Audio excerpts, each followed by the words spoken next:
Aleema Khan military intelligence के payroll पे काम करती हैं, ये इल्ज़ाम लगाया है अली मीन गंडापुर ने बानी पीटीआई के सामने। इसके पीछे हकीकत क्या है? अलीमा खान क्या वाकई मिलिट्री इंटेलिजेंस के लिए काम करती हैं या अली मीन गंडापुर को ज़ाती तौर पे कोई उनसे गरज या गुस्सा गिला है? कोई पंजाब से उठ के पंजाब की बात कर रहा है, कोई सिंध से उठ के सिंध की बात कर रहा है, कोई बलूचिस्तान की आवाज़ को ऊंचा करने की कोशिश कर रहा है, कोई खैबर पख्तूनख्वा की सूबाइयत जो है उसको तौकीयत दे रहा है। तो असल में इनके पीछे क्या राज पोशीदा है और हमें आने वाले वक्त में क्या करना चाहिए, हम किस डगर पे चल पड़े हैं और किस डगर पे हमें नहीं चलना चाहिए। बराए मेहरबानी मेरा चैनल सब्सक्राइब कर लीजिए, बेल आइकन के बटन को दबा दीजिए। मैं आपका बड़ा मशकूर रहूँगा। अपने कमेंट्स में मेरी रहनुमाई ज़रूर फरमाइएगा।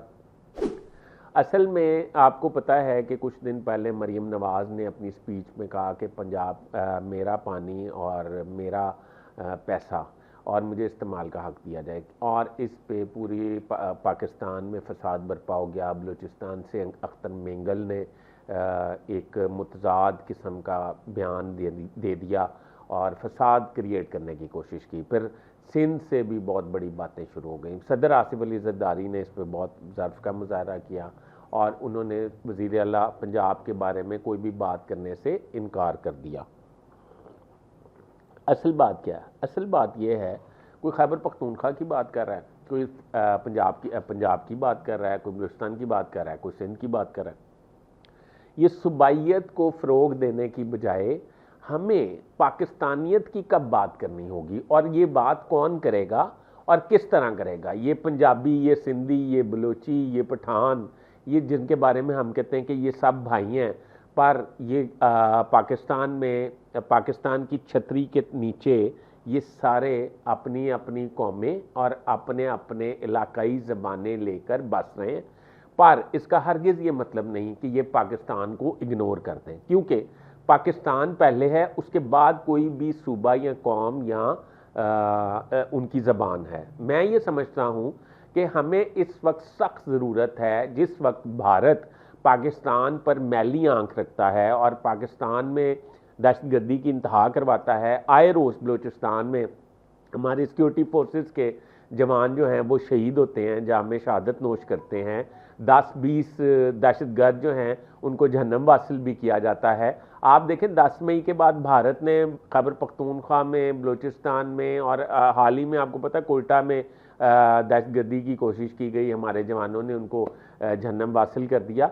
तो मेरा ये ख्याल है कि भारत ये करने के सूबाइयत को फ़रोग देने के लिए, आग लगाने के लिए भारत का किरदार भारत पे छोड़ देना चाहिए, और पाकिस्तान के लोगों को ये जो है वो किसी भी सूबे से हो, उन्हें मुल्क की बात करनी चाहिए, पाकिस्तान की बात करनी चाहिए। उन्हें पंजाबी, सिंधी, खैबर पख्तूनख्वा और बलोची की बात नहीं करनी चाहिए। ये मेरी दरख्वास्त है। अब दूसरी बात यह है कि अली मीन गंडापुर साहब ने 3 घंटे की बानी पीटीआई से मुलाकात की और उन पर अलीमा खान साहिबा पर इल्ज़ाम आयद किए हैं कि वो मिलिट्री इंटेलिजेंस के लिए काम करती हैं।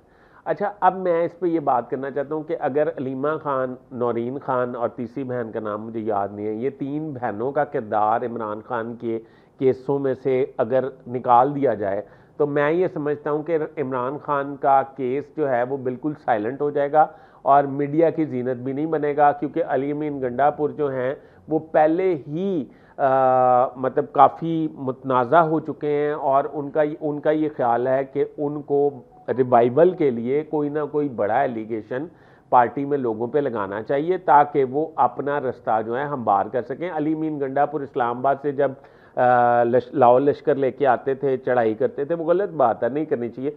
फिर वहाँ से वो कभी कहते थे मैं मुझे किसी ने अगवा कर लिया था, मैं छुपा हुआ था, कभी कहते थे मैं पैदल चला और फिर मैं खैबर पख्तूनख्वा पहुँच गया।